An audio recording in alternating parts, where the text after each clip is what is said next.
Now that was scrumptious after such a lovely day and a good night's sleep. And what do when you're that close to the Cotswolds? Well, you go to the Cotswolds. And what do when you know that there's a Kiwi girl living near? Well, you visit her as well. Not now. Welcome back to our wonderful holiday in the UK, including Wales. Now we're in the Cotswolds. Oh, we could have had a whole week here, but of course we didn't have a week. We only had one more day in the area and we had to make the most of it. So enjoy. And we did. Have you been to the Cotswolds? What is your favourite place? So walk with us, have lunch with us, and enjoy our ramblings for today. It was a full-on day. Our time was short here, but what a beautiful, beautiful village. Combe offers plenty of picturesque walks against quaint village streets waiting to be explored, and explore we did. It is featured regularly as a film location in The Wolfman, Stardust, and Steven Spielberg's Warhorse. It was also used in the original Dr. Dolittle film. Oh, I remember that film.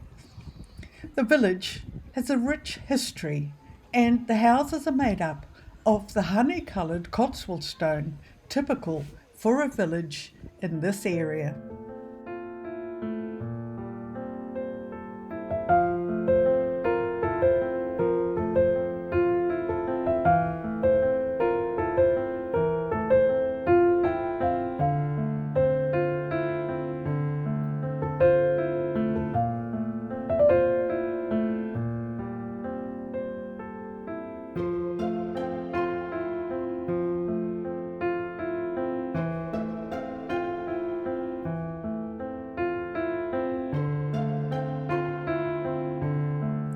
Within Combe, you'll find a market cross and St Andrew's Church, which was built in the 13th century.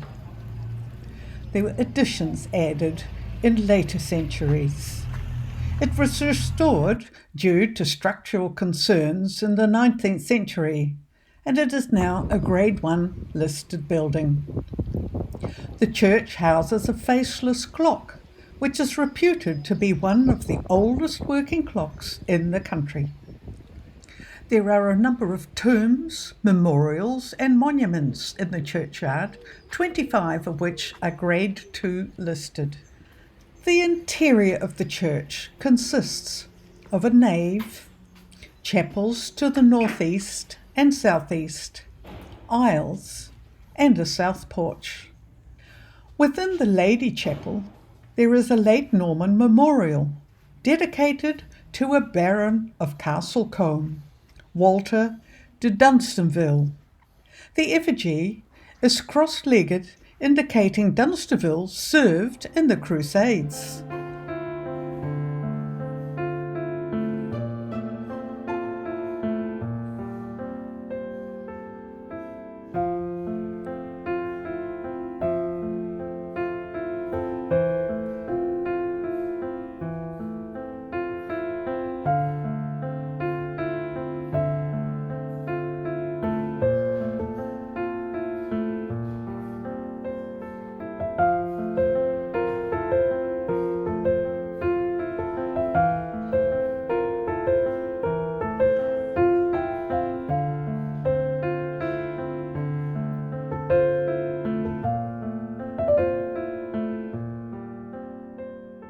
There are several options for places to stay in and around Combe, with bed and breakfasts, self-catering properties and inns.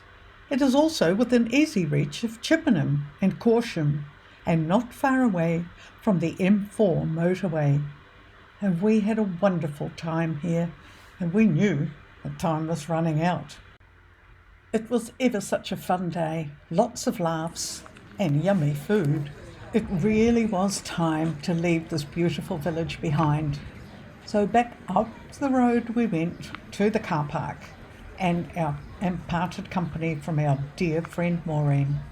Thank you, Maureen, for showing us around. It was fantastic.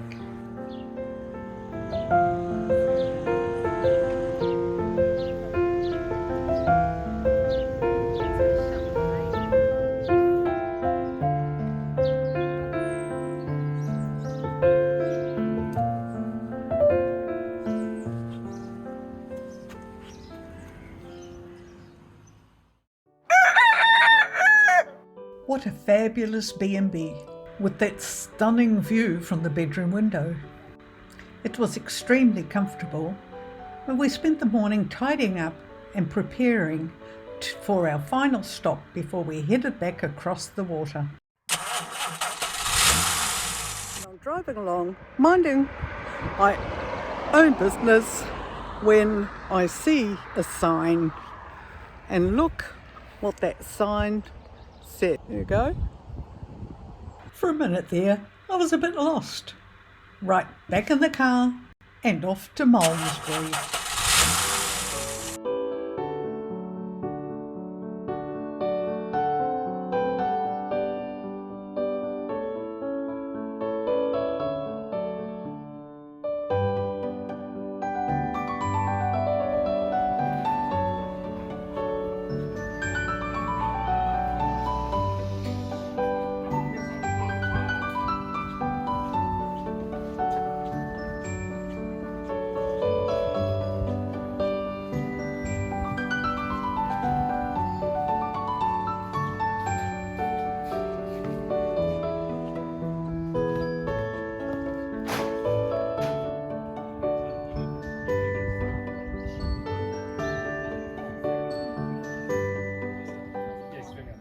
Before we ventured on through Malmesbury, we stopped for a tapas lunch.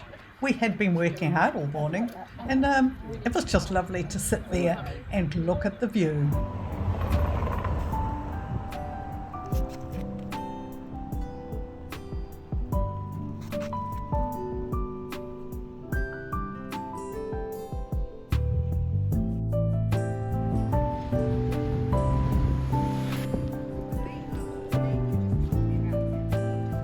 Now, what can I tell you about Malmesbury that you find interesting or don't already know? But here are a couple of facts. Malmesbury is famous for its association with King Alfred the Great and for its wonderful medieval church, Malmesbury Abbey. In 925 AD, King Aethelstan of Wessex, the son of Alfred, made Malmesbury his capital. And upon his death in 940, Aethelstan was buried in Malmesbury Abbey after a great ceremony. In the centre of town stands the market cross, built around 1490, possibly using stone salvaged from the recently ruined part of the abbey.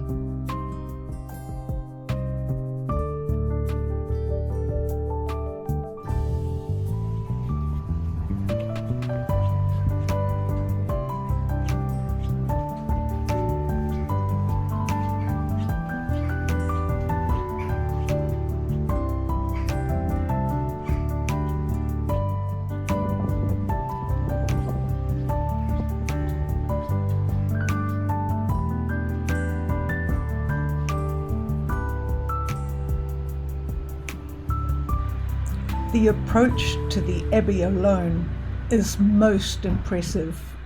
The entranceway and the ceiling, the pillars, absolutely stunning.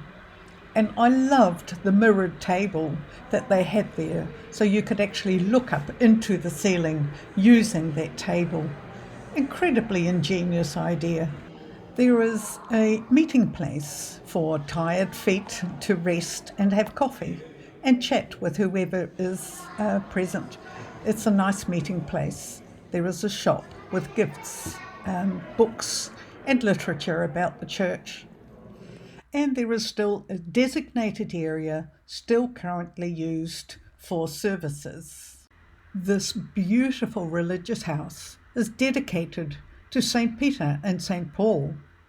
and it was one of the few English houses with a continuous history from the 7th century to the dissolution of monasteries. Oh, this is just stunning. Absolutely beautiful.